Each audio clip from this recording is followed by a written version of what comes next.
ഗായിക സുജാതയുടെ ഗാനങ്ങൾ മലയാളികൾക്ക് എന്നും പ്രിയപ്പെട്ടതാണ്. ഗായിക സുജാതയുടെ ഗാനങ്ങൾ കേൾക്കാത്ത ഒരു ദിവസം പോലും മലയാളികൾക്ക് ഉണ്ടാകില്ല എന്ന് വേണം പറയാൻ. പ്രമുഖരായ ഒട്ടുമിക്ക ഗായകന്മാരുടെ കൂടെയൊക്കെ തന്നെയും ഗായിക സുജാത പാടിയിട്ടുണ്ട്. ഗായിക സുജാത സോഷ്യൽ മീഡിയയിലും സജീവമാണ്. ഇപ്പോൾ ഇതാ താൻ ജീവിതത്തിൽ നേരിട്ട പ്രതിസന്ധികളെക്കുറിച്ച് സംസാരിക്കുകയാണ് സുജാത. സുജാതയുടെ വാക്കുകളാണ് ഇപ്പോൾ സോഷ്യൽ മീഡിയയിലൂടെ ശ്രദ്ധ നേടുന്നത്.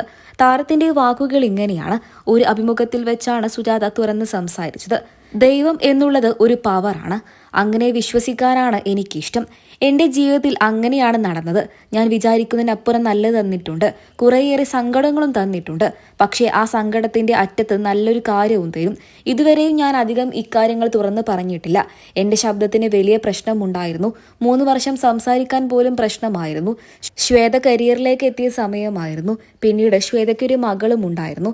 ശ്വേതയ്ക്ക് ഒരമ്മ എന്നുള്ള നിലയ്ക്ക് എന്നെ ആ സമയത്ത് ആവശ്യമായിരുന്നു. പ്രോഗ്രാമുകൾ ഒന്നും എടുക്കാൻ പറ്റിയില്ല. പിന്നെ അതിനുവേണ്ടി ഞാൻ ഒരുപാട് വർക്ക് ചെയ്തു. ഇപ്പോൾ റെക്കോർഡിംഗ് പാടാൻ വരെയായി.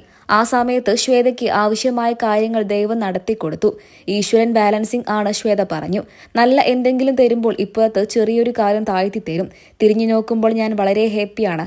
ഇങ്ങനെ തന്നെ ഒരു ജീവിതം വീണ്ടും തന്നാൽ മതിയെന്ന് പ്രാർത്ഥിക്കാറുണ്ട്. ഏറെ പ്രിയപ്പെട്ട ഒരു വ്യക്തിയെക്കുറിച്ചും സുജാത സംസാരിച്ചു. തന്റെ കസിനായ രാധികയെക്കുറിച്ചാണ് സുജാത സംസാരിച്ചത്. താരത്തിന്റെ വാക്കുകൾ ഇങ്ങനെയായിരുന്നു.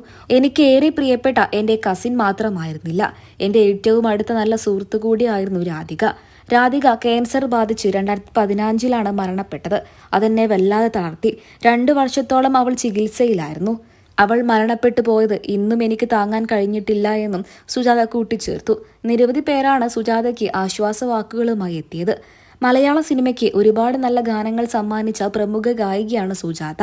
സുജാതയും മകളും ഗാനരംഗത്ത് സജീവമാണ്. സുജാതയുടെ പാട്ട് കേട്ടുണരാത്ത ഒരു മലയാളി പോലും ഇന്നുണ്ടാകില്ല എന്ന് വേണം പറയാൻ. കാരണം അത്രയ്ക്കും പാട്ടുകളാണ് സുജാത പാടിയിട്ടുള്ളത്. സുജാത പാടിയിട്ടുള്ള ഓരോ പാട്ടുകളും സൂപ്പർ ഹിറ്റ് തന്നെയാണ്. സുജാത പാടിയിട്ടുള്ള ഗാനങ്ങളിൽ വെച്ച് ഏറെ പ്രിയപ്പെട്ട ഗാനമേതെന്ന് കമന്റ് ബോക്സിലൂടെ പറയാൻ മറക്കരുത്.